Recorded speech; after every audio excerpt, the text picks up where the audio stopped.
Good morning, everyone. So, starting with the modern physics today, dual nature का chapter करेंगे. जैसा name से clear हो रहा है, dual nature means दो तरह की नेचर. कौन कौन सी? Particle and wave. जैसा कि आपने ऑप्टिक्स के अंदर पढ़ा, पहले रे ऑप्टिक्स फिर वेव ऑप्टिक्स. मतलब light has got both kind of nature.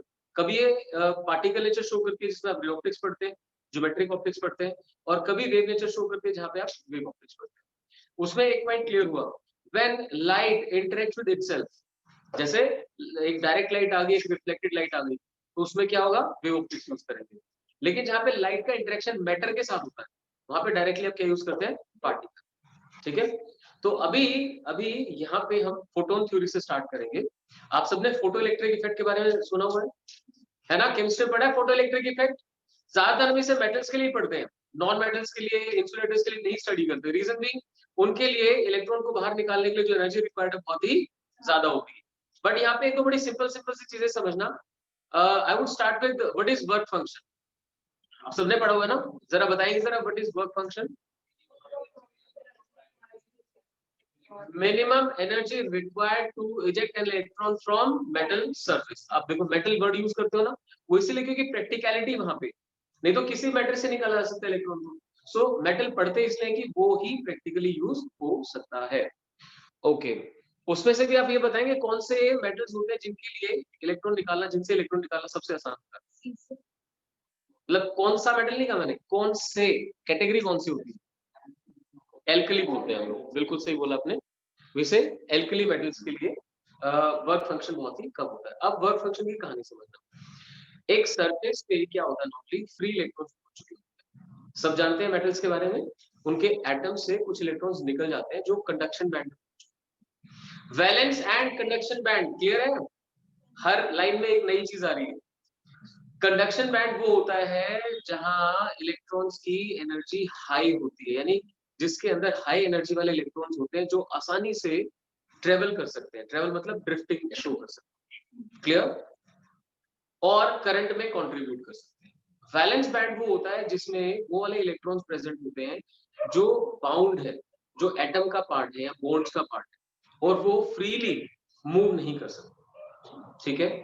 तो पहले ही based upon temperature of metal, उसके अंदर वैलेंस से निकल के काफी सारे इलेक्ट्रॉन्स कहां पहुंच चुके होते हैं? कंडक्शन. उनको बेसिकली क्या बोलते हैं? Free electrons. That means metals के पास लार्ज नंबर ऑफ क्या प्रेजेंट होते हैं? Free electrons. अब सोचिए, मेटल सरफेस से अगर किसी इलेक्ट्रॉन को बाहर निकाल दिया जाए तो मेटल सरफेस कैसा चार्ज गेन करेगा? ऑब्वियसली पॉजिटिव, क्योंकि वहां से इलेक्ट्रॉन निकाल दिया, नेगेटिवली चार्ज बॉडी अपने निकाल दी. तो अब वो पॉजिटिव हो गया. तो अब सोचिए, नेक्स्ट इलेक्ट्रॉन को निकालने के लिए आपको थोड़ा ज्यादा एफर्ट करना पड़ेगा कि नहीं? ऑब्वियसली करना पड़ेगा. तो ये समझ के चलना कि जो पहला इलेक्ट्रॉन निकलता है या फर्स्ट गो में जो इलेक्ट्रॉन्स निकलते हैं एकदम से एक साथ, वो उनके लिए जो एनर्जी रिक्वायर्ड होती है उसे वर्क फंक्शन. उसके बाद वाले जो इलेक्ट्रॉन्स हैं उनके लिए energy required is greater than work. क्या पॉइंट क्लियर है? ठीक है. तो लिखिए जरा, शुरू करते हैं. चैप्टर का नेम आप डाल दीजिए, dual nature. Dual nature.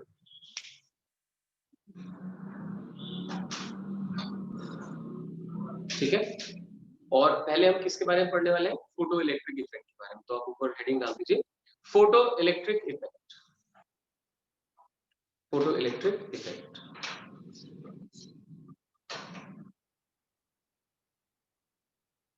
Done. अब फोटो इलेक्ट्रिक इफेक्ट शो कौन करते हैं? इंसिडेंस किसका करते हैं? फोटोन्स का. तो पहले फोटोन्स के बारे में अंडरस्टैंडिंग होनी चाहिए. लिखिए जरा, इलेक्ट्रोमैग्नेटिक वेव्स, ब्रैकेट में रेडिएशन वर्ड लिख देना. इलेक्ट्रोमैग्नेटिक वेव्स या आप रेडिएशन बोल सकते हैं, consist of energy packets, consist of energy packets called photons.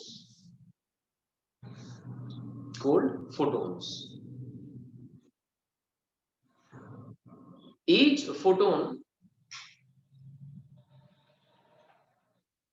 of radiation having frequency nu, each photon of radiation having frequency nu possesses energy कितनी energy possess करता है? हाँ, आप लिख सकते हैं E is equal to H, ऐसे करके सिंबल बना दीजिए, E is equal to H। So ये समझिए कि यहाँ जो आपने E is equal to H लिखा, ये वेव नेचर के अकॉर्डिंग लिखा है पार्टिकल्स? आपको क्या लगता है? Particle nature.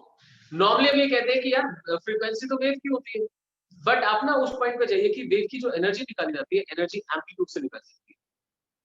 Intensity, right, and energy depend upon amplitude square.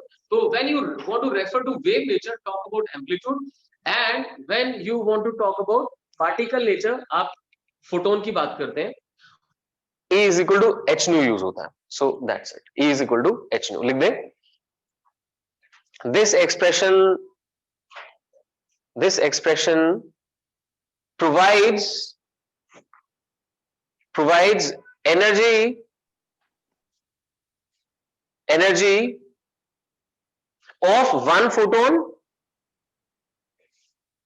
energy of one photon, and ensures usage of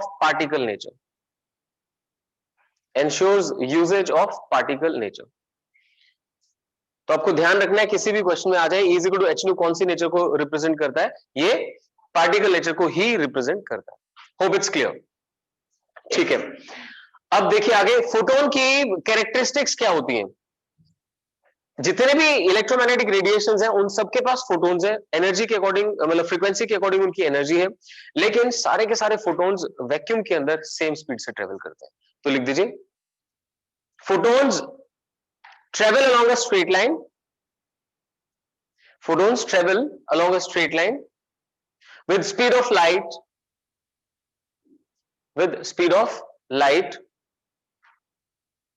in vacuum,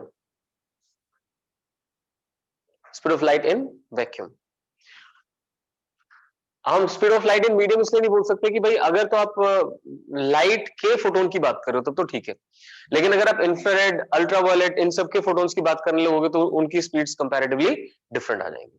तो वैक्यूम में अगर बात करूं तो सारे फोटोन एक ही स्पीड से चलते हैं, अदरवाइज जिस मीडियम में जिस इलेक्ट्रोमैग्नेटिक रेडिएशन की जो स्पीड है उसके अकॉर्डिंग आप फोटोन की स्पीड डिफाइन करते हैं। आई होप आपको फॉर्मूला याद होगा, हमने पढ़ा था कि जो सी होता है वो 1/√ऑफ म्यू नॉट एप्सिलॉन नॉट होता है, और v जो होता है वो 1/√ऑफ म्यू एप्सिलॉन। याद रखें, अगर आप बिल्कुल डेप्थ में अंडरस्टैंड करते हैं कि स्पीड ऑफ फोटोन कितनी होती है, तो एक मीडियम जिसके लिए परमिटिविटी और परमिएबिलिटी की वैल्यू ये होती है, वहां पे परमिटिविटी एंड परमिएबिलिटी, वहां पे स्पीड इस तरह से आती है। अदरवाइज वैक्यूम के अंदर सबकी स्पीड ये रहती है। रीजन भी यहाँ पर रिलेटिव परमिटिविटी और रिलेटिव परमिएबिलिटी यूज नहीं किए गए। Hope it's clear. तो फोटोन एनर्जी पैकेट है जो स्ट्रेट लाइन में चलता है, जो कितनी एनर्जी कैरी करता है? h new. अच्छा, फोटोन मोमेंटम भी कैरी करता है क्या? लिख दीजिए, लिखिए, energy carried bye photon may also be given by, सोचो क्या फॉर्मूला लिखने वाले हैं? एनर्जी ऑफ फोटोन किसी और फॉर्मूले से प्रोवाइड की जा सकती है, E is equal to mc square. क्या यूज करते हैं?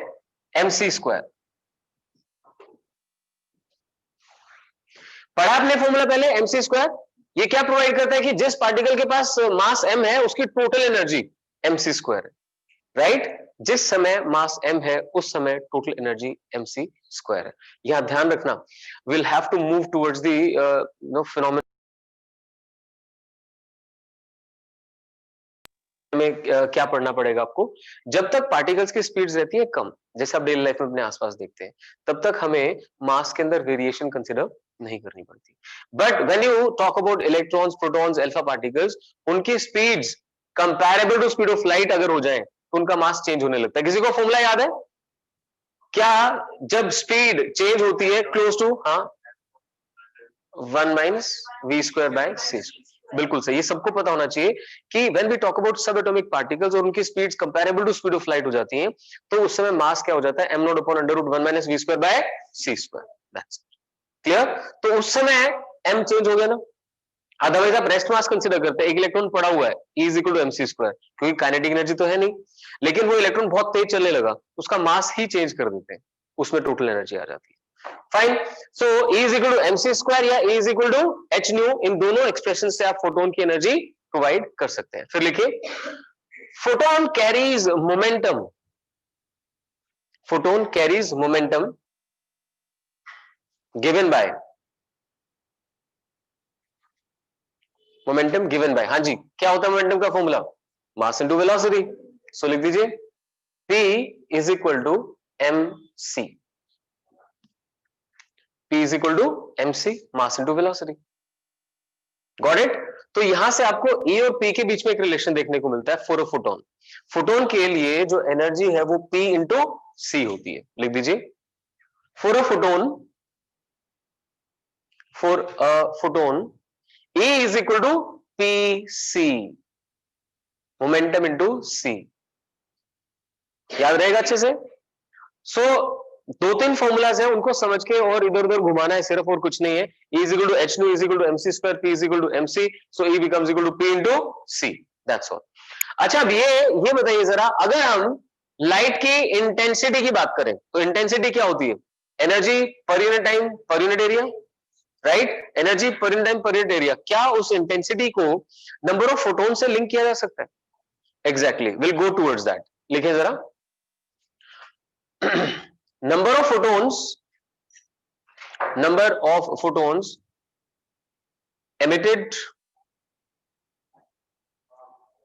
emitted per second from a source having power P, number of photons emitted per second from a source having power P, ठीक है, ये डिस्क्राइब करना चाहते हैं पहले। तो लेट्स सी कैसे निकलेगा, देखना ध्यान से। एक फोटोन की एनर्जी कितनी है? h new. मान लीजिए n नंबर ऑफ फोटोन्स पर सेकेंड निकल रहे हैं, तो n टाइम्स h न्यू क्या बन गई? Energy per second. Energy per second को क्या बोलते हैं? पावर। दैट्स सिंपल, क्लियर, बहुत ही आसान है।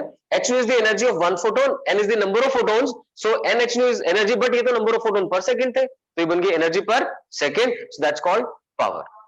विवेक, क्लियर है? ठीक है, लिखिए जरा, लिख दीजिए, power is equal to n times h nu, power is equal to n times h nu, where energy of one photon is equal to h nu, where energy of one photon is equal to h nu। ठीक है, अच्छे से clear है? एक photon की energy h nu है और n क्या है? Number of photons per second, तो पावर क्या होगी? nh nu। तो आप लिख सकते हैं n becomes equal to power upon h nu। We'll find numericals based upon this even in NCERT, तो ध्यान रखना है इस फंडामेंटल का। अब मैं आपको लिंक करवाना चाहता हूं कि भाई, क्योंकि इस चैप्टर में ना जब फोटो इलेक्ट्रिक इफेक्ट पढ़ेंगे तो will be talking basically about two things of incident radiation, frequency and intensity. अब ध्यान से सुनना जरा, इंटेंसिटी क्या होती है? Energy per unit time per unit area. Energy में h न्यू आएगा कि नहीं आएगा? तो आप तो भी कह रहे थे कि इंटेंसिटी में फ्रीक्वेंसी के ऊपर डिपेंडेंस नहीं होती। लिखिए जरा, intensity of incident radiation, intensity of incident radiation, जो रेडिएशन इंसिडेंट करवाई जाती है, हम उसकी इंटेंसिटी के बारे में बात करना चाहते हैं। तो भाई, इंटेंसिटी जो होती है वो होती है एनर्जी पर यूनिट एरिया पर यूनिट टाइम। लिख दीजिए, एनर्जी पर यूनिट एरिया पर यूनिट टाइम। ठीक है, अब यहां पे काम करते हैं, एन देखना, n H nu by area, लिख दो n H nu by area, ये क्या बन गई? इंटेंसिटी। जिससे आप समझ सकते हैं nu is the frequency and N is number of photons per second, तो दोबारा लिखवाने की जरूरत तो नहीं है। So N H nu represents energy per unit time, that is power divided by area. तो देख सकते हैं आप, इंटेंसिटी दोनों चीजों पर डिपेंड करती है, फ्रीक्वेंसी में भी करती है और नंबर ऑफ फोटॉन्स में भी करती है। पर फिर भी आपने जहां भी पढ़ा होगा तो मोस्टली ही पढ़ा होगा कि भाई intensity depends upon number of photons per second जो आते हैं। ऐसा क्यों? ऐसा इसलिए माय डियर कि आप इन दोनों के वेरिएशन एक साथ स्टडी नहीं करते। आप या तो फ्रीक्वेंसी फिक्स रखते हैं और इंटेंसिटी बढ़ाते हैं। मतलब क्या है, देखो, आप इस समय कोई लाइट आपके ऊपर फॉल कर रही है, वो लाइट एक पर्टिकुलर सोर्स से निकल रही है, हम मान लेते हैं कि उसकी फ्रीक्वेंसी फिक्स है। अगर आप उसे इंटेंस बनाते, जैसे टॉर्च के अंदर नहीं होता, आप उसको इंटेंस बना सकते हैं। जितना इंटेंस बनाओगे आपके लिए देखना उतना मुश्किल हो जाएगा। Why? Because the energy incident per second is increasing without change in frequency. आया समझे? तो सिंपल एक एग्जांपल देता हूं, P is equal to mv, momentum is mass into velocity. अब डिपेंड तो मास पे भी करता है और वेलोसिटी पे भी करता है। अगर आप मास को कांस्टेंट रख के वेलोसिटी चेंज करोगे तो भी मोमेंटम चेंज करेगा, वाइस वर्सा। एक को कांस्टेंट करके दूसरे को चेंज कर दो। यहां पे ध्यान देना, बिल्कुल सही बात है कि इंटेंसिटी जो है फ्रीक्वेंसी और नंबर ऑफ फोटॉन्स पर सेकंड पे डिपेंड करते हैं, और इसके ऊपर प्रीवियस ईयर क्वेश्चन भी है जो बच्चे इसीलिए गलत करके आए क्योंकि क्या पढ़ते रहते हैं, intensity depends upon number of photons पर सेकंड, पता नहीं है कि फ्रीक्वेंसी पे डिपेंड करती है। तो लिख दो स्टार मार्क करके। even though intensity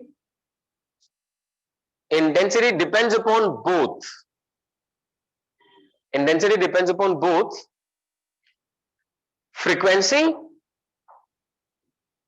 as well as number of photons incident per second, ठीक है, दोनों चीजों पे डिपेंड करती है। But during most of the discussions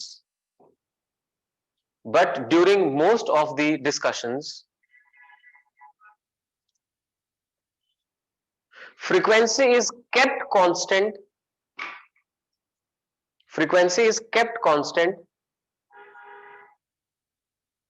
during variation of intensity.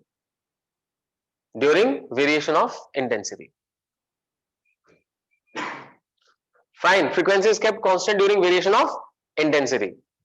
So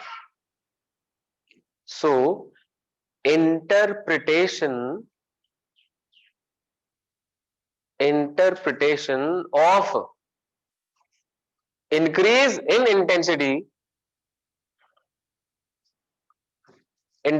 of increase in intensity comes as increase in number of photons per second. ठीक है? सो पता होना चाहिए आपको कि दोनों से चेंज होगी, लेकिन बी फ्री वाइल यूजेज कि अगर फ्रीक्वेंसी कांस्टेंट बोल दी है तो इट इज बेसिकली कि ज्यादा नंबर ऑफ फोटॉन्स आ रहे हैं। ठीक है? सो दो पैरामीटर्स हैं जिनके ऊपर बेस्ड आपको सारा डिस्कशन करना होता है, आने वाली रेडिएशन की फ्रीक्वेंसी चेंज हुई या उसकी इंटेंसिटी चेंज हुई। चलो अब स्टार्ट करते हैं वर्क फंक्शन से। इतना मैंने आपको समझा दिया भाई फोटोन में क्या क्या चीज कैसे देखनी होती है। वेवलेंथ वाला फंडा बाद में करेंगे, डी ब्रोगली वाला तो उसको भी छोड़ दे रहा हूं। इंटेंसिटी और पावर दोनों पार्ट आपको क्लियर कर दिए हैं। अब देखिए जरा, अगर इलेक्ट्रॉन सरफेस से निकलता है तो हमने समझा कि सरफेस पे पॉजिटिव चार्ज आ जाता है, फर्दर इलेक्ट्रॉन्स को निकालना कंपैरेटिवली डिफिकल्ट होता है, इसीलिए मिनिमम एनर्जी डिफाइन की गई है कि भाई इससे कम में तो कर ही नहीं पाएंगे। सो राइट डाउन वर्क फंक्शन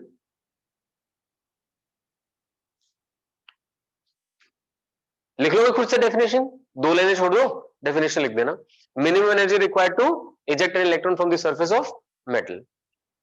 ठीक है, दो लाइन छोड़ के फिर लिखो थ्रेशोल्ड फ्रीक्वेंसी, और ये कंप्लीट करना है जरूर आपने। थ्रेशोल्ड फ्रीक्वेंसी, और most of the times threshold frequency का सिंबल हम लोग ऐसे न्यू नोड रखते हैं। ठीक है, न्यू नोड या F naught, that's totally up to you. Nu naught और एफ नोड, थ्रेशोल्ड फ्रीक्वेंसी ये क्या होती है? Minimum frequency of incident radiation, right? Minimum frequency of incident radiation for which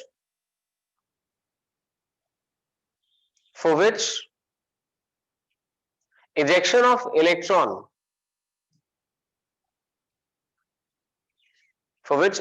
electron can take place from metal surface. Ejection of electron can take place from metal surface, या simply कि photoelectric effect takes place. एक कोई गल है, done. ये होती है threshold frequency, minimum आ गई ना। अब ऐसे आपसे पूछा जा सकता है कि व्हाट इज थ्रेशोल्ड वेवलेंथ? बताएं what will be threshold wavelength? Minimum. यही कच्चा खाते हैं बच्चे। यार एक बात आओ, फ्रीक्वेंसी बढ़ाने से वेवलेंथ बढ़ती है कम होती है? कम होती है। So need to be very clear about that. इसीलिए क्लास में सोना नहीं है, जागते रहना है ना। सर कुछ गलत भी बोल सकते हैं। सो फ्रीक्वेंसी मिनिमम करिए तो वेवलेंथ मैक्सिमम लिखनी है आप लोगों को। Write down, write down. Threshold wavelength, threshold wavelength और उसका सिंबल आपको ऐसे लिखना है, लैम्डा नॉट, लैम्डा नॉट। सो मेंशन कर दें, maximum wavelength of incident radiation, maximum wavelength of incident radiation for which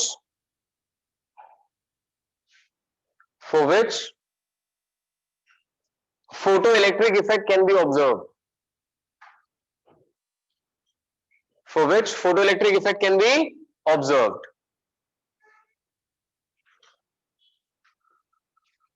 ठीक है, दोनों तरह से लिख सकते हैं आप, ejection of electron from metal surface या फोटोइलेक्ट्रिक इफेक्ट, एक ही बात है। सो फ्रीक्वेंसी में मिनिमम होता है और वेवलेंथ में मैक्सिमम होता है, हमेशा ध्यान रखें। Formula relating them is C is equal to nu into lambda, यहां से ध्यान रखें आप। क्लियर हुआ? चलिए फाइन। अब बात आती है what is photo electric effect. तो डेफिनेशन मतलब शुरू करें, लिखना शुरू करें। Photo electric effect, photo electric effect. तो फिर से डेफिनेशन का स्पेस छोड़ दीजिए, आप लिख सकते हैं क्या फिनोमेना है? Phenomena of ejection of electrons from the surface of metal when radiation of sufficiently high frequency is incident on it। विवेक लिख लोगे ना? हाँ जी, सभी कर लेंगे। तो ये जरूर लिख रहे हैं, sufficiently high frequency is incident on it। Done है, ये हो जाएगा फोटो इलेक्ट्रिक इफेक्ट। अब ये सोचिए जरा, फोटो इलेक्ट्रिक इफेक्ट कौन से मेटल्स इजीली शो करते हैं? Alkali metals. लिख दीजिए, एल्कली मेटल्स, स्पेस प्रॉपर छोड़ के चलना। Alkali metals show photoelectric effect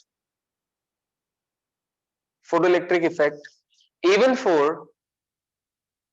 light। ठीक है, नहीं तो बाकियों के लिए आपको अल्ट्रावायलेट यूज करनी पड़ती है, यहां पे लाइट चल जाती है। ठीक है, मतलब कुछ एक पार्ट के अंदर तो आप इंफ्रारेड को भी यूज कर पाएंगे, बट बेसिकली ये है कि एल्कली मेटल को अगर लाइट से भी एक्सपोज किया तो उनमें से इलेक्ट्रॉन इजेक्ट हो जाएंगे। अभी बताइए, जो इलेक्ट्रॉन्स निकल जाते हैं उनको क्या बोलते हैं? Photo electrons. ध्यान रखें, फ्री इलेक्ट्रॉन्स तो अंदर थे। फ्री और फोटो में डिफरेंस क्लियर करना। एक मेटल सरफेस के अंदर जो इलेक्ट्रॉन्स कंडक्शन बैंड में पहुंच चुके हैं, मैं लिखवा देता हूं, कोई बात नहीं, स्टार मार्क करके लिखो। Free electrons,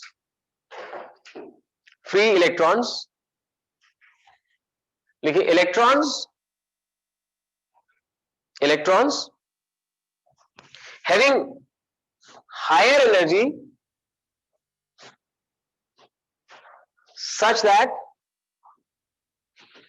they are present in conduction band, they are present in conduction band and take part in current formation, take part in current formation। यानी वो है तो मटेरियल के अंदर ही ना, मटेरियल के अंदर है लेकिन कंडक्शन बैंड में प्रेजेंट है। अब लिखिए photo electrons, photo electrons, photo electrons. अब जिन इलेक्ट्रॉन्स के इजेक्शन की आप बात कर रहे हैं वो बन जाते हैं फोटो इलेक्ट्रॉन्स। लिख दीजिए, electrons ejected out of metal surface, electrons ejected out of metal surface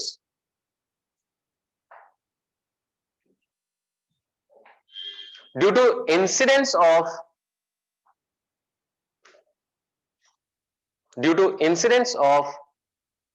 radiation, due to incidence of radiation having sufficiently high energy, sufficiently high energy, ठीक है।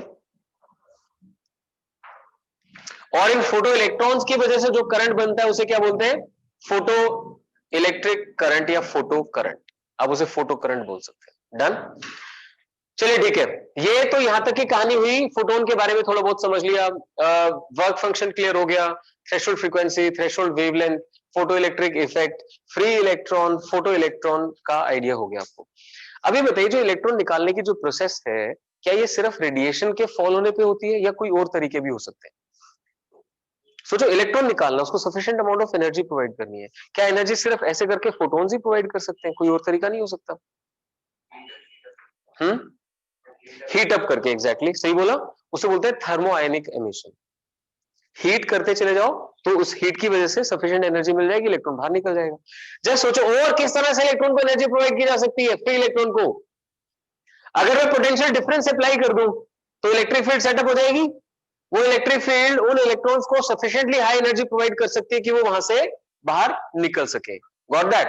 तो आप जो पढ़ रहे हैं फोटो इलेक्ट्रिक इफेक्ट, उसके अलावा थर्मो आयनिक एमिशन भी होता है और सेकेंडरी एमिशन भी होता है। वो सेकेंडरी एमिशन क्या होता है, आप जब पोटेंशियल डिफरेंस अप्लाई करते हैं तो electron sufficiently high kinetic energy gain कर लेते हैं कि वो दूसरे इलेक्ट्रॉन्स को हिट करके और वहां से बाहर निकाल देते हैं। ठीक है, लिख दीजिए, other ways of electron emission. ये आप एनसीईआरटी से पढ़ लेंगे, मैं सारा यहां पे डिस्कस नहीं करूंगा, थोड़ा थोड़ा लिख पाऊंगा बस इसके बारे में। Other ways of electron emission, number 1 thermo ionic emission.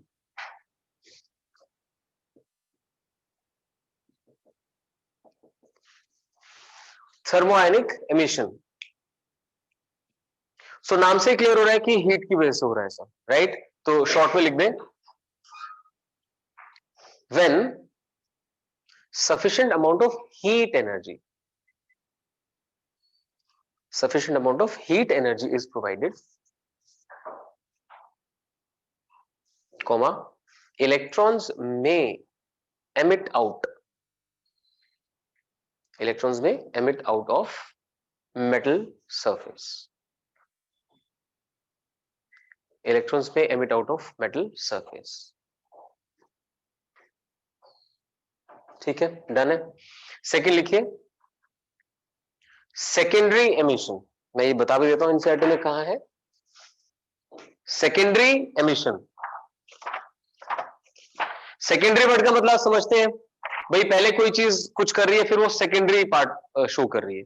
लिखिए, due to the application of, due to the application of sufficiently high potential difference, sufficiently high potential difference,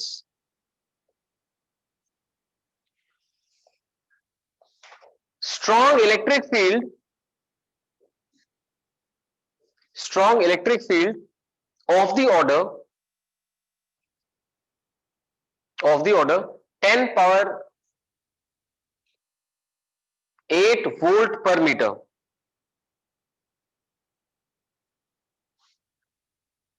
ठीक है, may result in emission of electrons, may result in emission of electrons। इसमें ना secondary की जगह field word लिख दो, field emission. At the place of secondary use the word field. दोनों का डिफरेंस क्लियर करता हूं। देखो, फील्ड जब यूज करो तो सीधा सीधा जो इलेक्ट्रिक फील्ड आपने अप्लाई करी है वही इलेक्ट्रॉन्स को निकाल देगी। और सेकेंडरी एमिशन में क्या होता है, कोई मूविंग इलेक्ट्रॉन जिसके पास इतनी एनर्जी है कि वो हिट करके कोलाइड करके रिक्वायर्ड एनर्जी दूसरे को प्रोवाइड कर दे, उसे हम बोल देंगे सेकेंडरी एमिशन। ठीक है, तो आपने क्या क्या लिखा, photo electric effect, second thermionic emission, third field emission, fourth लिखिए secondary emission, secondary emission.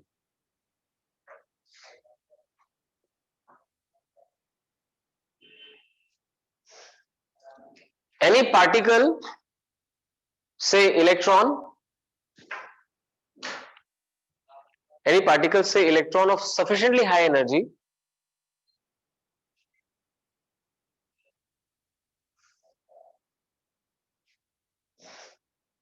may eject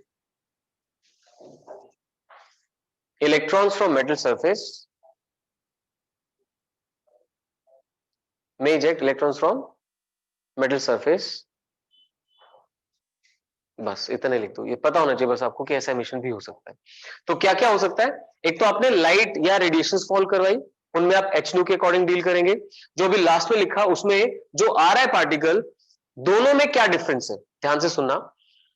जब आप फोटोन की बात करते हैं तो फोटोन पार्शियल एनर्जी प्रोवाइड नहीं करता। फोटोन पार्शियल एनर्जी प्रोवाइड नहीं करता, या तो एनर्जी वो बिल्कुल दे नहीं पाएगा या फिर सारी एनर्जी देगा। जबकि जो ये पार्टिकल कोलिजन होती है, जिसको मैं सेकेंडरी एमिशन बोल रहा हूं, उसके अंदर जो पार्टिकल आके हिट करेगा वो partial amount of energy provide कर सकता है, कुछ अपने पास रख सकता है, कुछ प्रोवाइड कर सकता है। क्लियर हुआ? लिखे स्टार मार्क करके। A photon can not provide partial energy, cannot provide partial energy, that is it provides whole of its energy to the electron. It provides whole of its energy to the electron. सारी ही provide करनी पड़ेगी, ये condition रहती है। whereas any other incident particle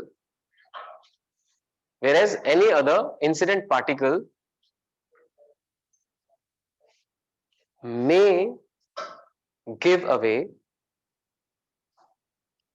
a fraction of energy carried by it. May give away fraction of energy carried by it. ठीक है, बिल्कुल हो सकता है ऐसा। तो ये फंडामेंटल आपको पता होना चाहिए कि अगर एक अल्फा पार्टिकल, अगर एक ड्यूट्रॉन आके सरफेस पे हिट करता है तो वो कुछ एनर्जी अपने पास रख सकता है, लेकिन अगर एक फोटोन ने प्रोवाइड की है तो सारी, और नहीं प्रोवाइड करी तो बिल्कुल भी नहीं। That simple it is. Clear? उसका रीजन बहुत सिंपल है। आप ऐसे सोचो, आप सबने केमिस्ट्री के अंदर Lyman Balmer Paschen Brackett series वगैरह पढ़ी है ना, तो अगर एक इलेक्ट्रॉन को फर्स्ट से, ग्राउंड से और सेकंड पे जाना है, यानी फर्स्ट एक्साइटेड स्टेट पे जाना है, फिक्स्ड अमाउंट ऑफ एनर्जी चाहिए। ऐसा तो नहीं है कि वो एनर्जी उसने एक्साइट होने के लिए ले ली फिर काइनेटिक एनर्जी बढ़ा ली, तो पॉसिबल नहीं है, क्योंकि जो ये फिक्स्ड स्टेशनरी ऑर्बिट्स होती है इनके अंदर एनर्जी फिक्स होती है इलेक्ट्रॉन की। तो एक electron particular amount of energy का फोटोन एब्जॉर्ब करके ही ग्राउंड से फर्स्ट एक्साइटेड में, या ग्राउंड से सेकंड एक्साइटेड में, या ग्राउंड से बाहर निकलने की सोचेगा। इसीलिए जब वहां से, क्योंकि रिवर्स ट्रू है, जब वो सेकंड से फर्स्ट में आता है या थर्ड से फर्स्ट में आता है या कहीं से भी फर्स्ट में आता है, तो एक particular amount of energy release की होती है उसमें। So that simple it is. Clear रहेगा? अब आपको ये क्लैरिटी होनी चाहिए कि जब फोटोन्स गिरते हैं मेटल सरफेस के ऊपर तो लगभग कितने % फोटोन्स ये एमिशन शो कर पाते हैं? Any guesses? मतलब मेटल सरफेस है, उसके ऊपर हमने बहुत सारे फोटोन्स फॉल करवाए, लगभग क्या परसेंटेज ऑफ फोटोन्स इलेक्ट्रॉन्स को एमिट कर पाएगा? 1%, 1%, 2%, 0.1%, इतनी कम एफिशिएंसी होती है। Getting that? It is something like मैं क्लास में, जैसे मतलब आप लोग बैठे हैं, चिल्ड्रंस डे था, है ना, मुट्ठियों में जो है ना टॉफी भरी और ऐसे फेंक दी, किसी को ऐसे करके जंप करके नहीं पकड़नी, आपके ऊपर गिरी तो गिरी, नहीं गिरी तो नहीं गिरी। समझ रहे हैं? सो ऑलरेडी आप सोशल डिस्टेंसिंग के साथ बैठे हुए। Let's go to the present scenario. आप सोशल डिस्टेंसिंग से बैठे हुए और ऐसे करके 5-6 टॉफी उछाल दी, तो अगर 10 जने बैठे तो क्या पता एक को मिलेगी, है ना? तो इस तरह से करके आप समझ सकते हैं जो फोटोन्स फॉल करते हैं सरफेस के ऊपर, वो सारे फोटोन्स इलेक्ट्रॉन्स नहीं निकालते। हाँ, ये ध्यान रखना है, एक इलेक्ट्रॉन को निकालने के लिए एक ही फोटोन रिस्पॉन्सिबल है। एक फोटोन ने अपनी सारी एनर्जी एक इलेक्ट्रॉन को दे देनी और उसको बाहर निकाल देना है, लेकिन सारे फोटोन्स ऐसा नहीं कर पाते हैं। Got that? लिखिए स्टार मार्क करके, लिखिए, one photon is responsible for emission of one photoelectron. One photon is responsible for emission of one photoelectron, but the efficiency is very small, say 1% or 2%. Efficiency is very small, से 1% और 2%। तो ये बातें आपने ध्यान रखनी है। क्लियर हुआ? ठीक है। अब बात ये आती है कि फोटो इलेक्ट्रिक इफेक्ट, अब मैंने कहा तो सारी दुनिया मान लेगी, ऐसा तो है नहीं। एक्सपेरिमेंटल उसके लिए आपको कुछ वेरिफिकेशंस करनी पड़ती है या सपोर्ट प्रोवाइड करनी पड़ती है। तो हर्ट्ज ने, लेनर्ड ने, हेलवेक ने, इन्होंने कुछ एक्सपेरिमेंट्स किए जिनके बेसिस पे कंफर्म हुआ कि हाँ भाई पक्का है कि फोटो इलेक्ट्रिक इफेक्ट एग्जिस्ट करता है। तो मैं आपको समझाता हूं, थोड़ा सा लिखिए जरा। A few experiments in support of photoelectric effect. Few experiments in support of photoelectric effect.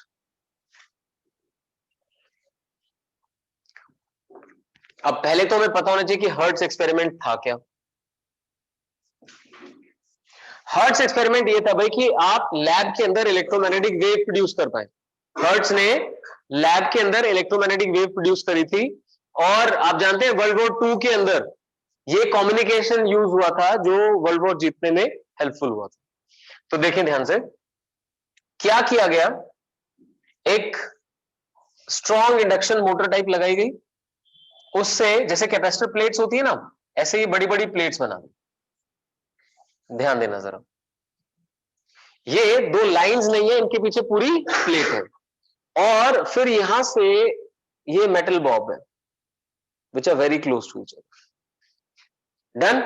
अब सोचो अगर यहां से एकदम से बहुत हाई वोल्टेज अप्लाई की जाए, वो बहुत हाई वोल्टेज कहां जाएगी, इन प्लेट्स को चार्ज करेगी, साथ साथ इनके बीच में बहुत हाई पोटेंशियल डिफरेंस क्रिएट करेगी। सोचिए अगर बहुत थोड़े से रीजन में बहुत हाई पोटेंशियल डिफरेंस क्रिएट हो जाए तो क्या होगा वहां पर, क्या बोलते हैं उस फिनोमेना को? कोरोना डिस्चार्ज बाद में होगा, आप बोल सकते हैं, चलिए, बट आप बोलेंगे dielectric breakdown which is seen as corona discharge, right? So बिल्कुल सही बोला आपने, ठीक है। समझे सभी? जैसे आप यहां से बहुत हाई पल्स सेंड करेंगे, बहुत हाई पोटेंशियल डिफरेंस अप्लाई करेंगे, तो इन दोनों के बीच में डाइलेक्ट्रिक ब्रेकडाउन होगा। डाइलेक्ट्रिक ब्रेकडाउन का मतलब है कि जो बीच में एयर थी वो कंडक्टिंग बन जाएगी, उस एयर के अंदर जो इलेक्ट्रॉन्स है वो ऑसिलेट करने लगेंगे। जैसे अभी भी हम बात कर रहे थे कि अगर आप बहुत हाई पोटेंशियल डिफरेंस अप्लाई करते हैं तो स्ट्रॉन्ग इलेक्ट्रिक फील्ड आ जाती है, इलेक्ट्रिक फील्ड मेटल्स के अंदर से इलेक्ट्रॉन्स को पुल कर लेगी। यहाँ पे इंसुलेटर की बात हो रही है, इसीलिए वर्ड यूज कर रहे हैं डाई इलेक्ट्रिक ब्रेकडाउन। तो बिल्कुल सिंपल रखते हैं, एयर का डाइलेक्ट्रिक ब्रेकडाउन होने की वजह से इलेक्ट्रॉन्स की मूवमेंट आएगी, इलेक्ट्रॉन्स एक्सेलरेट करेंगे। आपने पढ़ा है जब एक्सेलरेटिंग चार्ज पार्टिकल होता है तो क्या प्रोड्यूस करता है? Electromagnetic wave. है ध्यान? EM वेव्स में आपने क्या पढ़ा था? What is the basic cause of production of EM wave? Accelerated charge particle. So coming back to this, यहां से इलेक्ट्रोमैग्नेटिक वेव निकलेगी, लेकिन हमें तो तब समझ आएगा जब उसको हम यूज कर पाएंगे, अदरवाइज तो हमारे लिए यूजलेस है। तो इसने क्या किया, इसके सामने एक डिटेक्टर बनाया, डिटेक्टर बनाया ऐसे, एक तरह से मेटल रिंग है जिसको फिर से दो बॉब्स प्रोवाइड किए गए which are very close to each other, ऐसे करके। तो अगर ये वेव यहां से ट्रेवल करके आती है तो यहाँ पे स्पार्क प्रोड्यूस करती है। अब बताओ स्पार्क कौन से फिनोमेना की वजह से हो गया? Electromagnetic induction. बिल्कुल सही। आ रही बात समझे? So there is nothing that you don't know, but आपने हर्ट्ज एक्सपेरिमेंट इसलिए नहीं पढ़ा क्योंकि सिलेबस से हट चुका है। अब समझे ध्यान से, ये इलेक्ट्रोमैग्नेटिक वेव के अंदर ही होता है। आप बहुत स्ट्रॉन्ग पोटेंशियल डिफरेंस अप्लाई करते हैं अक्रॉस दिस सेटअप, जिसके अंदर आपने दो कैपेसिटर प्लेट्स यूज कर रखी है और यहाँ पे बॉब्स यूज किए हुए हैं। Because of high potential difference between them the air becomes conducting and electrons accelerate, that is dielectric breakdown होता है और electrons accelerate करते हैं। whenever this thing happens a spark is seen here।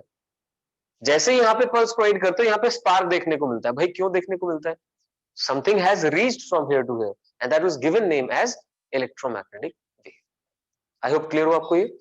अब इन्होंने यहाँ पे क्या यूज किया, अगर ये जो दोनों बॉब्स है ना, इनमें से किसी एक को अगर आप रेडिएशन से ऑलरेडी एक्सपोज कर दो, मान लो रेडिएशन से एक्सपोज कर दिया किसी एक को, तो उसमें से इलेक्ट्रॉन निकल जाएंगे।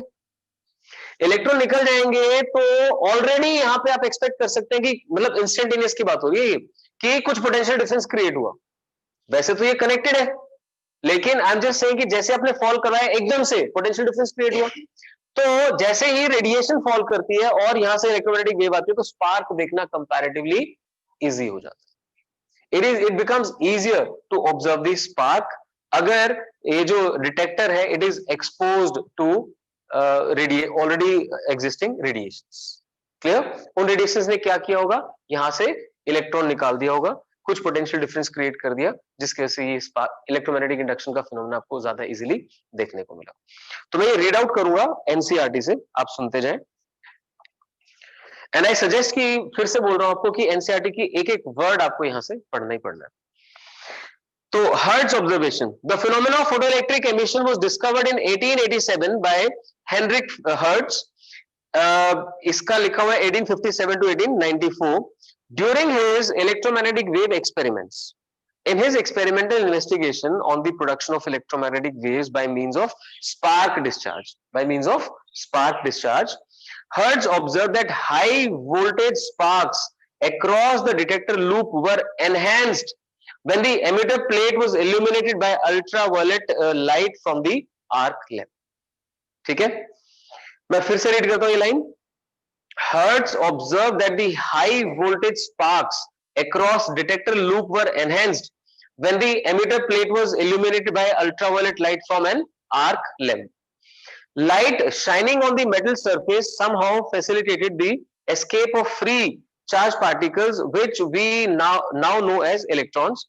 When light falls on a metal surface, some electrons near the surface absorb enough energy. ये तो बस इफेक्ट के बारे में बता रखा है। तो यहाँ बेसिकली आपने क्या करना, आप एक काम भी कर सकते हैं, यहाँ पे ऐसे भी सोच सकते हैं कि इसकी बजाय ये सपोज करो कि एमिटर है, एमिटर से वेव कब ट्रेवल कर पा रही है, जब यहाँ पे इलेक्ट्रॉन्स इजीली मूव कर रहे हैं। इसने कहा कि बीच का डाइलेक्ट्रिक तो ठीक है, डाइलेक्ट्रिक ब्रेकडाउन तो ठीक है, अगर आप यहीं पे एक रेडिएशन इंसिडेंट करवा देंगे तो इससे इलेक्ट्रॉन निकलना और आसान हो गया। अगर यहां से इलेक्ट्रॉन निकालना आसान कर दिया तो स्पार्क देखना भी आसान हो गया। ऐसे भी स्टेट कर सकते हैं। तो ये आप एनसीईआरटी से रीड कर लेंगे, ये डायग्राम वगैरह बनाना नहीं आएगा आपको, सिर्फ पता होना चाहिए कि एमिटर प्लेट के ऊपर अगर आपने रेडिएशन फॉल करवाई तो डिटेक्टर में स्पार्क ऑब्जर्व करना इजी हो गया। तो ये एक लाइन आप प्लीज मेरे साथ लिखिए। Hertz observed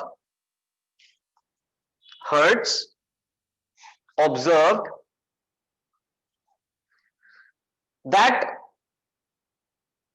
spark across detector got enhanced. Spark across detector got enhanced when emitter plate was exposed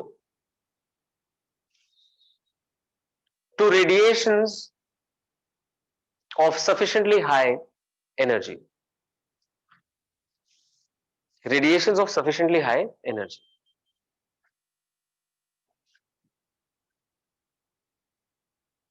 ठीक है, लिख दें। This basically resulted in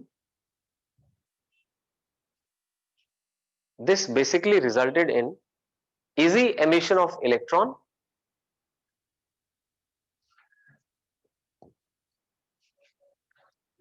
and production of more intense EM wave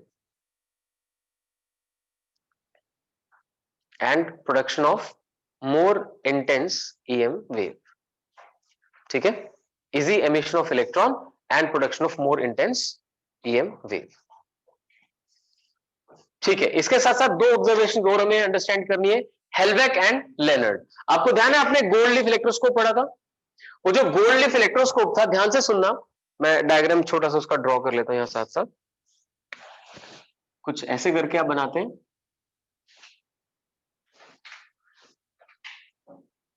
यहाँ पे इंसुलेटिंग पार्ट रहता है, ऊपर नॉब है, नॉब के साथ फिर इधर कंडक्टिंग पार्ट रहता है, और इसके साथ नीचे यहाँ गोल्ड लीफ लगा रखे हैं। तो ध्यान देना जरा, अगर ये ऑलरेडी अनचार्ज है तो लीफ जो है वो एक दूसरे के क्लोज रहते हैं। ऐसे में अगर यहाँ पे सफिशिएंटली हाई एनर्जी की रेडिएशन को फॉल करवा दें तो इलेक्ट्रॉन्स एमिट करवा देगी। अगर इलेक्ट्रॉन्स निकल गए तो कैसा चार्ज आ जाएगा, पॉजिटिव चार्ज आ जाएगा। तो दोनों क्या करेंगे, एक दूसरे से अवे रिपेल कर जाएंगे। This is gonna happen, got that. अब उसके अलावा देखिए सेकंड पॉइंट कि अगर आपने इसे पॉजिटिवली चार्ज रखा हुआ था, पहले से पॉजिटिवली चार्ज रखा हुआ था, और अब आपने रेडिएशन फॉल करवाई तो ये और ज्यादा पॉजिटिवली चार्ज हो जाएगा, है ना। एक लिंक बना के रखना है, रेडिएशन फॉल होना, इलेक्ट्रॉन बाहर निकलना, यानी पॉजिटिव हो जाना। तो अगर ये पॉजिटिव था पहले से, रेडिएशन फॉल करने पे और ज्यादा पॉजिटिव होगा, यानी अब जो इसके लीव्स है उनके बीच की रिपल्शन इंक्रीज हो जानी चाहिए। तो ऐसा ऑब्जर्व किया गया। और अगर ये नेगेटिवली चार्ज था और रेडिएशन फॉल हुई तो फिर से इलेक्ट्रॉन निकले, तो अब नेगेटिव चार्ज कम हो गया तो रिपल्शन कंपैरेटिवली कम हो गई। ये ऑब्जर्वेशन हमें लिखनी होती है, ठीक है। तो मैं आपको बताता हूं, पेज नंबर 388 पे है ये सारा। पहले हर्ट्ज ऑब्जर्वेशन है, फिर हेल्वेक एंड लेनर्ड ऑब्जर्वेशन है। तो लेनर्ड ऑब्जर्वेशन को तो हम एक्सपेरिमेंट के साथ ही कर लेंगे, पहले हेल्वेक का लिख देते हैं, ठीक है। लिखो जरा, बस शॉर्ट में लिखवा देता हूं। हेल्वेक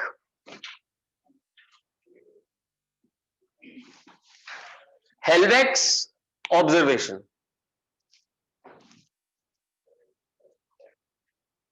हेल्वेक्स ऑब्जर्वेशन लिखिए। According to him when knob of gold leaf electroscope when knob of gold leaf electroscope is exposed to radiations of sufficiently high energy,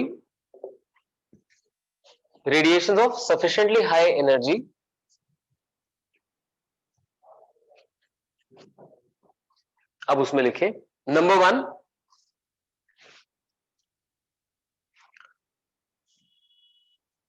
for an uncharged electroscope,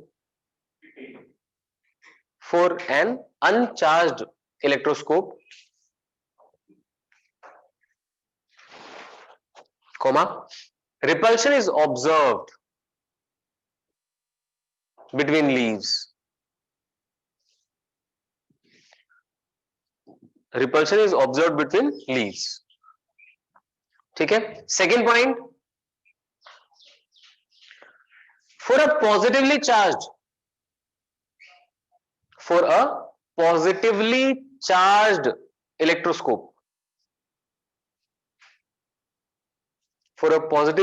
electroscope, comma, क्या लिखूं? Repulsion increases, लिख दीजिए, repulsion increases. और third point, for negatively charge electroscope, repulsion reduces.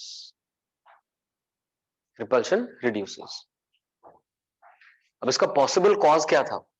Possible cause ये था कि जब radiations fall करती है तो इलेक्ट्रॉन्स निकाल देती है, जिससे कि पॉजिटिव चार्ज अपीयर करता है इलेक्ट्रोस्कोप के ऊपर। लिख दीजिए, reason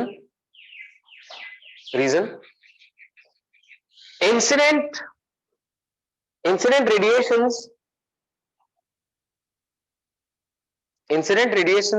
result in emission of electrons, या ejection लिख दो।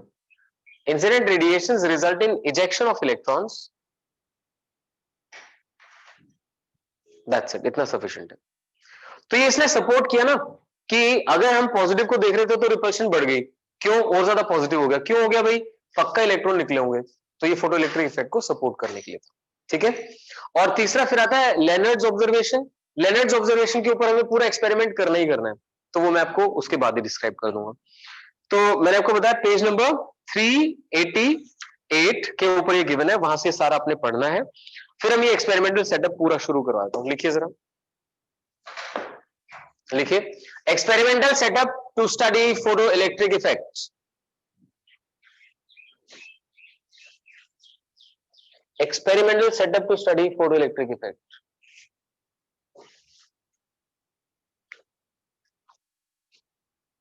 तो उसमें आपको क्या करना है, ऐसे करके चैम्बर बनाना है।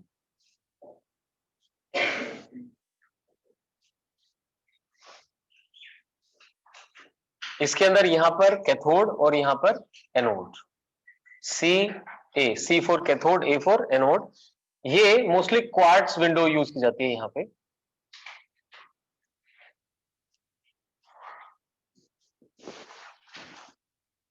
और इधर से इनके बीच में लगाया जाता है एक voltmeter to observe the potential difference. यहां पे लगाते हैं माइक्रो एमीटर करंट को मेजर करने के लिए, और इधर लगाई जाती है पोटेंशियल डिवाइडर अरेंजमेंट। जानते हैं पोटेंशियल डिवाइडर अरेंजमेंट? ऐसे करके एक रेजिस्टेंस और उसके पैरेलल में बैटरी, लेफ्ट में नेगेटिव शो करना, राइट में पॉजिटिव लेके जाना। कोई पोटेंशियल डिफरेंस V है वो यूज किया आपने। अब क्या है, पहले आपको लेफ्ट में लो पोटेंशियल चाहिए तो आपने इसे उठा के यहां कनेक्ट कर दिया और इसे उठाकर यहां कनेक्ट कर दिया। हर किसी को पोटेंशियल डिवाइडर अरेंजमेंट के बारे में क्लैरिटी होनी चाहिए। ऐसा अरेंजमेंट जो पोटेंशियल को हमारी मर्जी के अकॉर्डिंग डिवाइड कर सके। तो देखना ध्यान से, ये एक अरेंजमेंट बनाया जिसमें ये वाला एंड नेगेटिव, ये वाला एंड पॉजिटिव हायर पोटेंशियल पे। आप चाहते थे इस प्लेट को लोअर पोटेंशियल प्रोवाइड करना, तो आपने यहां से जो ये एंड है इसे इधर टच कर दिया। इसे हायर पोटेंशियल प्रोवाइड करना तो यहां टच कर दिया। अब अगर आप थोड़ी देर बाद कहें कि सर मैं तो चाहता हूं कि कैथोड को हायर पोटेंशियल मिल जाए और एनोड को लोअर पोटेंशियल मिल जाए, तो आप उठा के इनको ऐसे क्रॉस करवा दो, ये उधर ले जाओ, इधर ले जाओ, तो अकॉर्डिंगली पोटेंशियल फिर से डिवाइड होगी। Got that? So this is called potential divider arrangement. ये ग्लास चैम्बर है, इवैक्यूएटेड रादर वर्ड यूज करना जरूरी है, इवैक्यूएटेड ग्लास चैम्बर। उसके अंदर दो इलेक्ट्रोड्स बनाए हैं, कैथोड और एनोड। कैथोड को फोटो सेंसिटिव बनाया जाता है, नॉर्मली उसके ऊपर पाउडर्ड फॉर्म में फोटो सेंसिटिव मटेरियल लगा दिया जाता है। क्वार्ट्ज विंडो से रेडिएशन फॉल करती है इधर से इसके ऊपर, और इधर से एमिशन होता है इलेक्ट्रॉन्स का।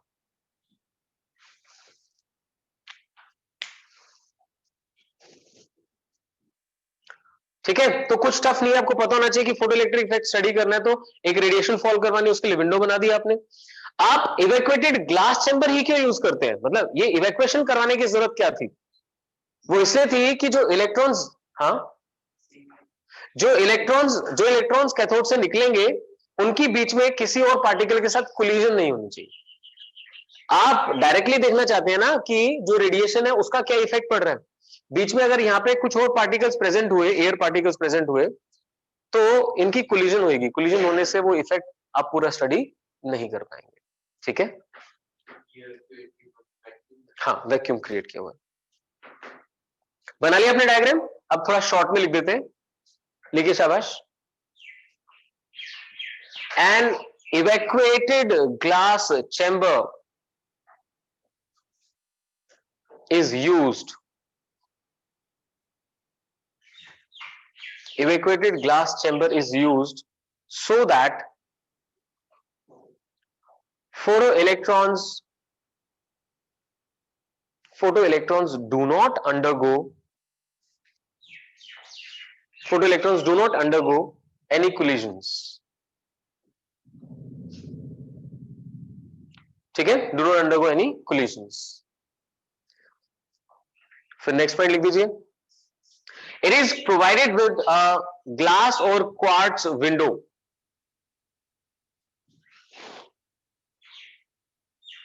प्रोवाइडेड विद ग्लास और quartz window for incidence of radiation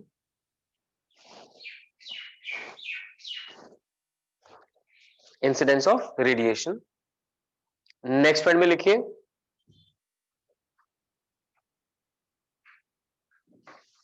two electrodes are present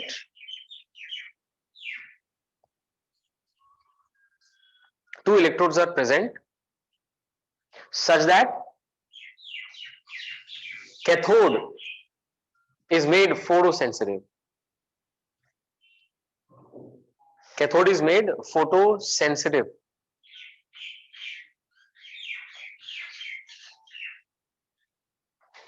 and is basically kept at lower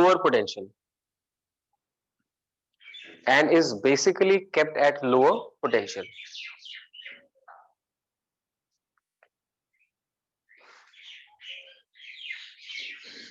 While the other electrode is known as anode.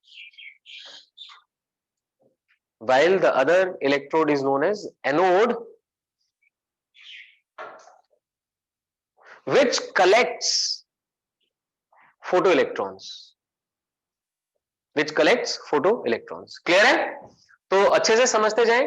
Cathode photosensitive बना दिया, उसको usually lower potential पे रखा जाता है, anode को higher potential पे रखा जाता है। आप जानते हैं इलेक्ट्रॉन्स नेगेटिव से पॉजिटिव खुद भाग के जाते हैं, तो जो भी फोटो इलेक्ट्रॉन्स यहां से निकलेंगे वो एनोड कलेक्ट करता है, बेसिकली यहां के पहुंच जाते हैं। अब इलेक्ट्रॉन्स यहां पहुंचेंगे तो ये तो कनेक्टेड था सारा, पोटेंशियल डिफरेंस भी लगा हुआ था, तो करंट फ्लो करेगा। याद रखिए, जब तक आप रेडिएशन फॉल नहीं करवाएंगे तब तक यहां पे इलेक्ट्रॉन्स की ट्रेवलिंग नहीं डिस्कस हो सकती। अगर इस पार्ट में इलेक्ट्रॉन्स ट्रेवल नहीं कर रहे तो ये सर्किट ओपन काउंट होता है, इसलिए यहां पे कोई करंट नहीं होता। रेडिएशन फॉल होने के बाद ही इलेक्ट्रॉन्स यहां से यहां पहुंचते हैं, और इलेक्ट्रॉन्स के पहुंचने की वजह से फिर आप यहां पे आराम से करंट का फ्लो कंसीडर कर सकते हैं। आई होप ये क्लियर हुआ ठीक से सबको। चलिए फाइन, फिर लिखिए potential divider arrangement is used, potential divider arrangement is used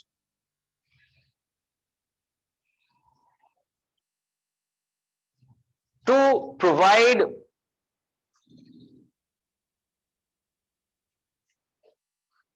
variable potential difference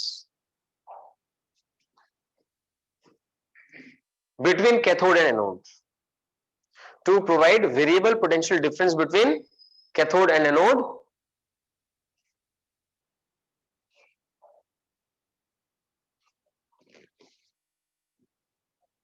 such that even the polarity can be reversed,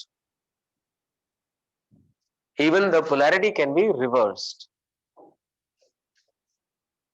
तो जो पोलैरिटी रिवर्सल है वो बेसिकली यहां से होगा, इन टर्मिनल से होगा, polarity can be reversed. Done. फिर और क्या देख रहे हैं आप यहाँ पे, पोटेंशियल, ये वोल्टमीटर एंड माइक्रोमीटर लिखे। ए voltmeter is connected across the terminals, voltmeter is connected across the terminals to measure potential difference, to measure potential difference,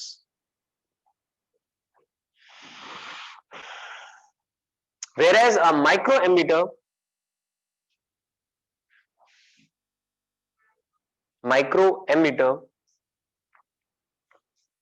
is used to read photocurrent, is used to read photocurrent। ठीक है भाई, इसके बारे में सारा कुछ हो गया, क्या क्या है इसके अंदर। अब ये समझ लीजिए कि इसमें पढ़ना क्या है।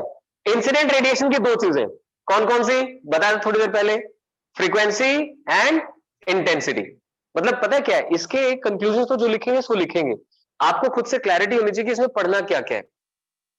इंसिडेंट रेडिएशन की दो चीजें कौन कौन सी, फ्रीक्वेंसी एंड इंटेंसिटी। उसकी वजह से यहां पे क्या होने वाला है, फोटो इलेक्ट्रिक करंट बनने वाला है। यानी फोटो इलेक्ट्रिक करंट पे क्या इफेक्ट फ्रीक्वेंसी डालती है और क्या इफेक्ट इंटेंसिटी डालती है। हो गया नंबर एक। नंबर दो, यहां से जो फोटो इलेक्ट्रॉन्स निकलते हैं उन फोटो इलेक्ट्रॉन्स की काइनेटिक एनर्जी को कौन अफेक्ट करता है, फ्रीक्वेंसी या इंटेंसिटी, या क्या चेंज आएगा, समझ रहे हो, तो आप ऑलरेडी मेकआउट कर पा रहे हैं। और उसके बाद एक थर्ड पार्ट आता है कि ये अगर पोलैरिटी को रिवर्स कर दें तो करंट कब जीरो हो जाएगा, उसके लिए भी डिस्कस नहीं करा, लेटर ऑन आ जाएंगे उसके ऊपर। लिखिए शाबाश, लिखिए। Two important parameters of incident radiation are, two important parameters of incident radiation are, one frequency, two intensity. तो अब यहां पे ध्यान रख सकते हैं आप कि एक को फिक्स रखेंगे दूसरे को चेंज करेंगे। Two important parameters of incident radiation are frequency, intensity. तो एक को फिक्स कर दो दूसरे को चेंज कर दो। तो सबसे पहला लिखिए effect of frequency on photo electric current, effect of frequency on photo electric current. हाँ जी, तो फ्रीक्वेंसी के साथ फोटो इलेक्ट्रिक करंट कैसे चेंज करेगा। अब आप चले जाइए बिल्कुल बेसिक पे, ठीक है। अब आप ये सोचो कि आप इन्हें सारी चीजें एक्सप्लेन करनी है। जैसे यहां रेडिएशन फॉल करेगी तो इलेक्ट्रॉन्स निकलेंगे, अगर आपने इसकी फ्रीक्वेंसी बढ़ा दी तो इलेक्ट्रॉन ज्यादा एनर्जी के साथ निकलेंगे, राइट। ज्यादा एनर्जी से मतलब ज्यादा तेजी से निकलेंगे, तो यहां तक पहुंचने में टाइम भी कम लगना चाहिए। जितना कम टाइम लगेगा मतलब पर सेकंड ज्यादा इलेक्ट्रॉन्स पहुंचेंगे, राइट। ध्यान से सुन ले फिर से, जितनी आप ज्यादा फ्रीक्वेंसी डालेंगे यहाँ पे उतनी काइनेटिक एनर्जी ज्यादा मिलेगी इलेक्ट्रॉन्स को, उतने ही तेजी से इलेक्ट्रॉन इधर आएंगे, यानी पर सेकंड ज्यादा इलेक्ट्रॉन्स आएंगे। पर सेकंड जितने ज्यादा इलेक्ट्रॉन्स आएंगे उतने करंट ज्यादा होना चाहिए। हाँ, तो क्या इसका मतलब है कि फ्रीक्वेंसी बढ़ाता जाऊं, जितनी फ्रीक्वेंसी बढ़ाता जाऊंगा उतना ही करंट बढ़ता चला जाएगा। अब इसको समझने के लिए एक सिंपल एग्जांपल क्लासरूम का देते हैं। मान लीजिए कोई असाइनमेंट है, ठीक है, वो बच्चों से करवानी है और हमारे पास सिर्फ 5 स्टूडेंट्स अवेलेबल है। उन 5 को काम करने के लिए उनको बेचारों को समझ ही नहीं आ रहा क्या करना है क्या नहीं करना है ना, तो थोड़ा सा आपने गाइड किया, फिर मोटिवेट किया, है ना, फिर उनको कुछ लालच दिया। क्या कर रहा हूं मैं, धीरे धीरे पोटेंशियल बढ़ा रहा हूं, धीरे धीरे सॉरी यहाँ पे तो फ्रीक्वेंसी बढ़ा रहा हूं। पहले मैंने उनको क्या दिया, सिर्फ असाइनमेंट दिया, लो फ्रीक्वेंसी थी। फिर मैंने उन लोगों को क्या किया, थोड़ा सा मोटिवेट कर दिया, गाइड कर दिया, पहले गाइड किया तो उनको लगा अच्छा हो जाएगा, फिर उनको थोड़ा और मोटिवेट कर दिया और फिर उनको पैसे का लालच दिया कि काम करोगे तो पैसा मिलेगा, तो उन्होंने फिर वो काम थोड़ा तेजी से कर दिया। लेकिन एक लिमिट है ना यार, कितनी तेजी से करेंगे। अगर मैं उन 5 की जगह वहां पर 50 बच्चे बिठा दूं, फिर आएगी ना स्पीड तो काम की। आई बात समझे, यानी जो यहां से 10 इलेक्ट्रॉन निकल रहे हैं उनकी स्पीड जितनी मर्जी बढ़ा लो, करंट पे कोई बहुत ज्यादा फर्क नहीं पड़ने वाला। वो तो तब पड़ेगा जब 10 की बजाय 100 इलेक्ट्रॉन निकलेंगे, और वो कौन बढ़ाएगा, इंटेंसिटी। इंटेंसिटी बोलते हैं नंबर ऑफ फोटोन समझ आने चाहिए। हर फोटोन सॉरी एक इलेक्ट्रॉन को एक ही फोटोन निकालता है, तो जितने फोटोन बढ़ाऊंगा उतने निकलने वाले इलेक्ट्रॉन्स बढ़ जाएंगे, उतना करंट बढ़ जाएगा। लेकिन ये तो बोल ही सकते हैं ना कि माइन्यूट चेंज आएगा लेकिन फिर सैचुरेट हो जाएगा। लिखना शुरू करें।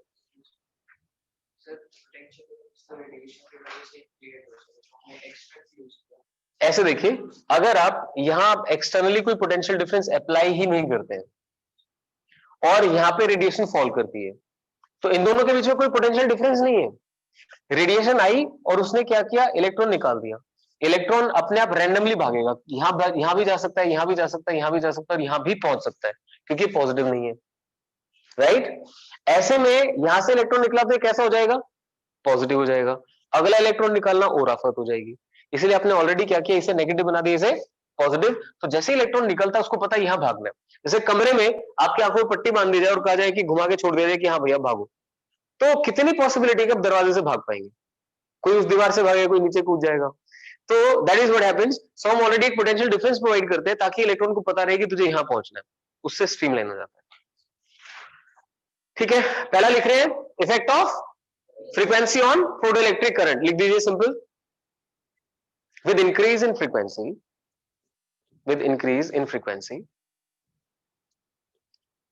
slight increase in photoelectric current is observed.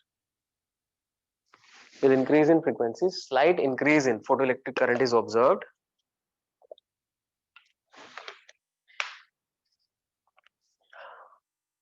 which then gets saturated,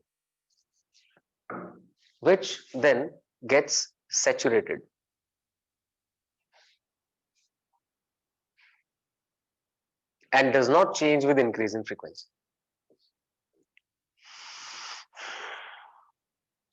And does not change with increase in frequency. Clear हुआ? तो नॉर्मली जब ये वेरिएशन बनाने के लिए कहा जाता है तो हम सैचुरेटेड वैल्यू को ही डिस्कस कर रहे होते हैं, भाई टोटल करंट कितना बन गया। करंट विद फ्रीक्वेंसी का ग्राफ हम ऐसे बनाओ, फोटोइलेक्ट्रिक करंट विद फ्रीक्वेंसी जब बना रहे हैं तो बेसिकली कौन से करंट की बात कर रहे हैं, सैचुरेशन वैल्यू। जो थोड़ा बहुत इंक्रीज हो रहा था वो हो चुका।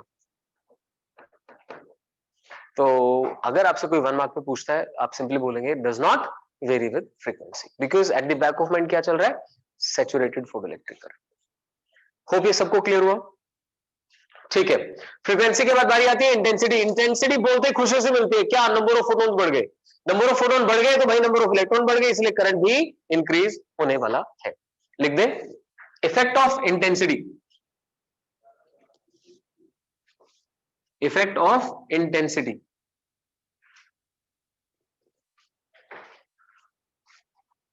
लिख सकते हैं when intensity is increased keeping frequency constant. Intensity is increased keeping frequency constant, comma, number of photons incident per second, number of photons incident per second increases. Increases, ठीक है, कॉमा डाल के, which increases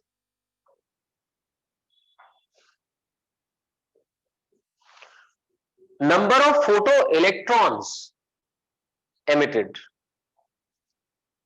which increases number of photoelectrons emitted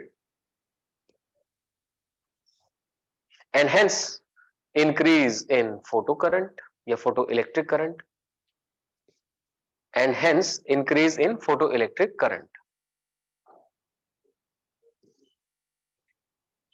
ठीक है। So ultimately आप बोल सकते हैं कि अगर आपने इंटेंसिटी बढ़ा दी तो फोटोइलेक्ट्रिक करंट लीनियरली इंक्रीज कर जाएगा। तो स्टार मार्क करके लिख दीजिए, फोटोइलेक्ट्रिक करंट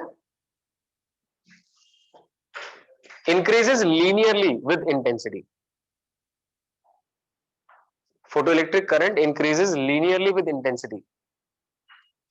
बट यहां पे आपने कांस्टेंट क्या रखा है, फ्रीक्वेंसी। होबिट्स किया। तो फोटोइलेक्ट्रिक करंट की दो चीजों पे वेरिएशन स्टडी करनी थी, फ्रीक्वेंसी और इंटेंसिटी। अब दोनों आपको समझ में आ गई है। अब नेक्स्ट हम मूव ऑन करते हैं एक्सेलरेटिंग पोटेंशियल डिफरेंस। लिखिए, effect of accelerating potential difference. अब ये भी हम फोटोइलेक्ट्रिक करंट पे स्टडी कर रहे हैं। Effect of accelerating potential difference लिखिए, with increase in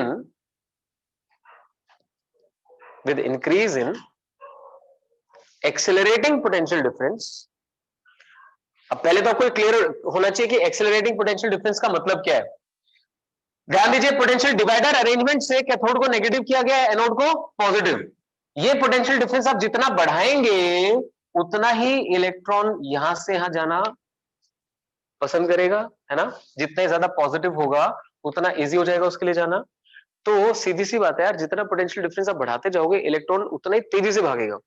क्यों? आपको एक फॉर्मूला इलेक्ट्रोस्टैट से याद होगा, W=QV है ध्यान। अगर V पोटेंशियल डिफरेंस और Q चार्ज है तो उसके ऊपर वो इलेक्ट्रिक फील्ड या पोटेंशियल डिफरेंस कितना काम करता है, QV, वो उसकी काइनेटिक एनर्जी में कन्वर्ट हो जाता है। सो उतनी ज्यादा काइनेटिक एनर्जी से इलेक्ट्रॉन यहां पहुंचेगा तो फोटोइलेक्ट्रिक करंट थोड़ा सा बढ़ना चाहिए। बिल्कुल सही है। जब आप V बढ़ाएंगे तो थोड़ा थोड़ा करंट बढ़ेगा, लेकिन फिर से वही कहानी, इलेक्ट्रॉन तो बढ़े नहीं, इलेक्ट्रॉन तो उतने के उतने। तो फाइनली फिर से क्या होगा, स्टैग्नेंसी आ जाएगी, यानी सैचुरेशन आ जाएगी। लिखिए जरा, हमने लिखा with increase in accelerating potential difference या accelerating potential, comma, electrons travel with higher kinetic energy. इसमें फोटो इलेक्ट्रॉन्स लिख दोगे, photo electrons travel with higher kinetic energy which increases the current,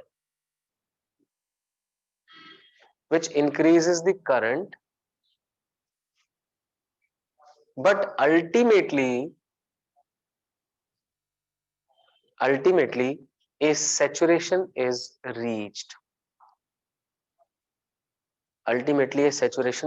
reached.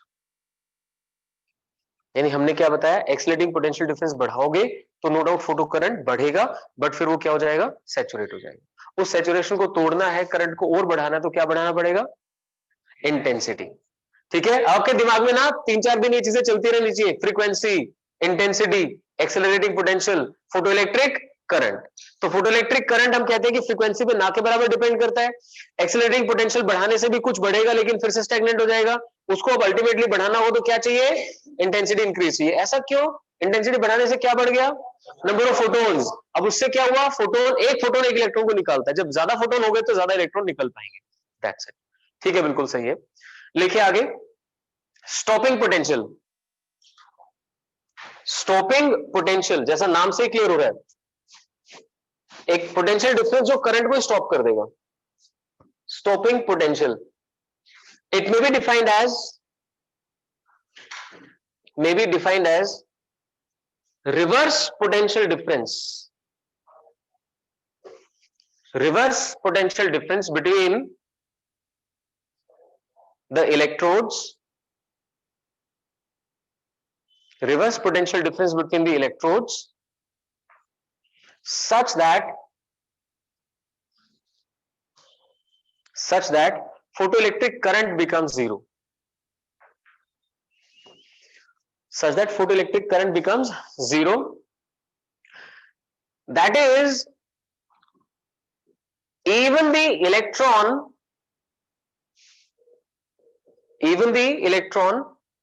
having maximum kinetic energy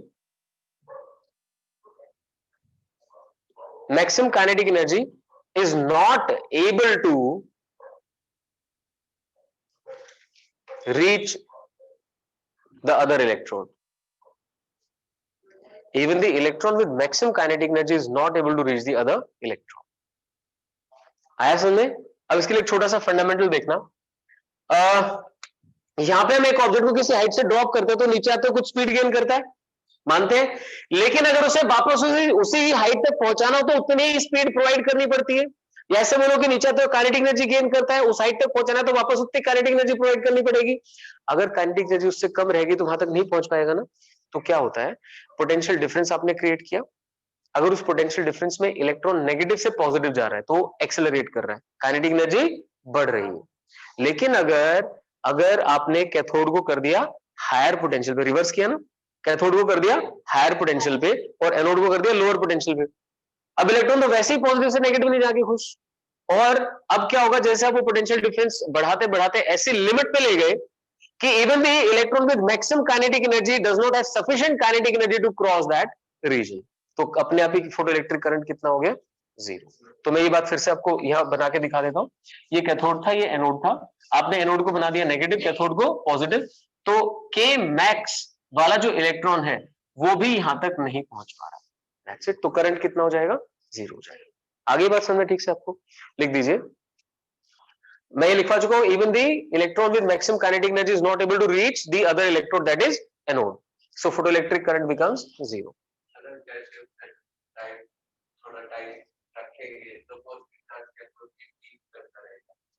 positive charge किसके ऊपर, cathode के ऊपर, हाँ, लेकिन बाहर जो आपने बैटरी कनेक्ट कर रखी है वो बैटरी एक कांस्टेंट पोटेंशियल डिफरेंस मेंटेन करने के लिए कर रखी है। हाँ, बहुत ज्यादा है, तभी उसको बहुत बड़ी बैटरी बनाया था हमने कि इसके चेंज से बहुत ज्यादा इफेक्ट नहीं आएगा। हाँ, एग्जैक्टली नहीं आएगा। ठीक है बच्चों, इस पोटेंशियल डिफरेंस को हम V नॉट रिप्रेजेंट कर देते, लिखिए, stopping potential is represented by V naught. Stopping potential is represented by V naught. तो फंडामेंटल में मैं लिख ही चुका हूं, K max is just equal to E V naught.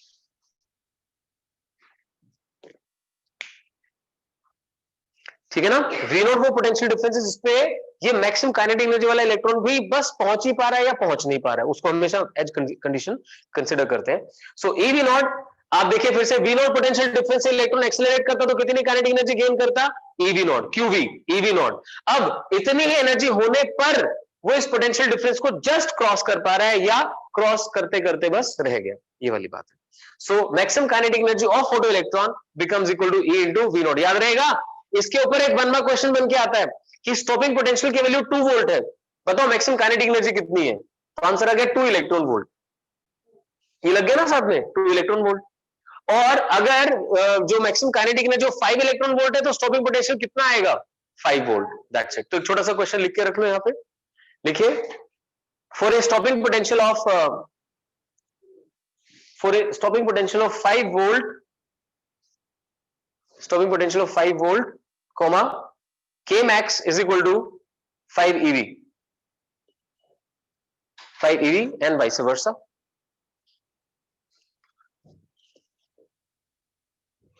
फटाफट एक इक्वेशन लिख लेते हैं।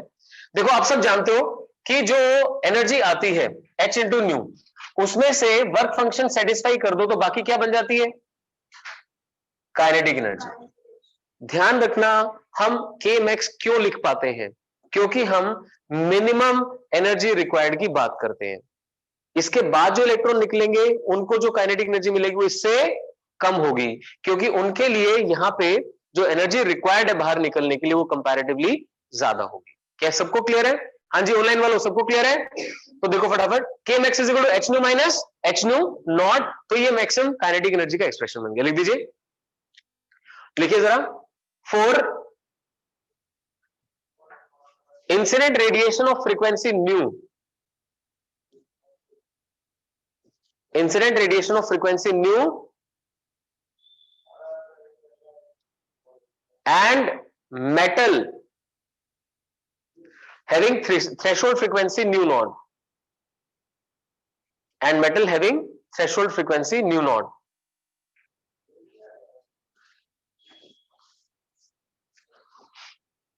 Maximum kinetic energy of photoelectron, maximum kinetic energy of photoelectron लिख दे k max is equal to h nu minus h nu naught.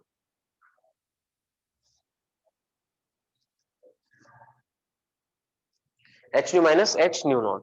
तो आप देख सकते हैं इसकी जगह आ जाएगा e v naught, that is h nu minus h nu naught, and v naught is equal to h by e into nu minus h by e into nu naught. करो करो शाबाश. दो ही नए फॉर्मूलाज इंट्रोड्यूस किए मैंने. पहले ऐसे आपको e is equal to h nu आता था, e is equal to mc square आता था. आपने वहां पे समझा कि e is equal to pc बन जाता है फोटोन के लिए. फिर नंबर ऑफ फोटोन पर सेकंड वाली बात समझाई. और अभी maximum kinetic energy is h nu minus h nu naught. तो सिंपल सा लॉजिक है. इसके प्लेस पे फॉर्मूला आ गया e v naught, तो v naught बन गया h by e times nu minus h by e times nu naught. क्या ये स्ट्रेट लाइन बनेगा? अगर मैं v naught वर्सेस nu का ग्राफ बनाऊं तो स्टॉपिंग पोटेंशियल वर्सेस फ्रीक्वेंसी, क्योंकि ये फैक्टर तो कांस्टेंट है, Planck's constant, e charge of electron and nu naught threshold frequency for a given metal. So as we increase the frequency, stopping potential will keep on increasing.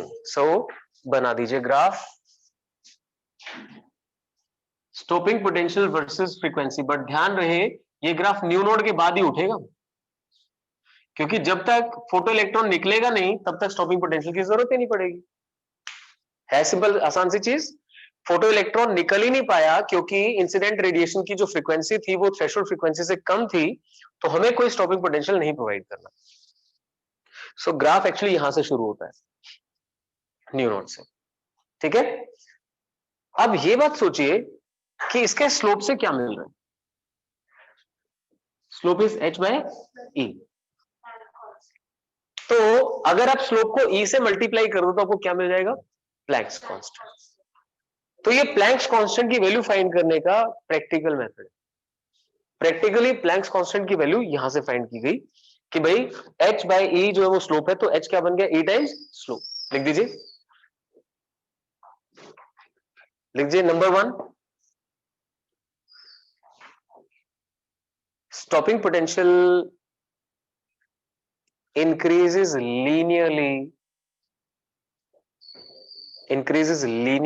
with increase in frequency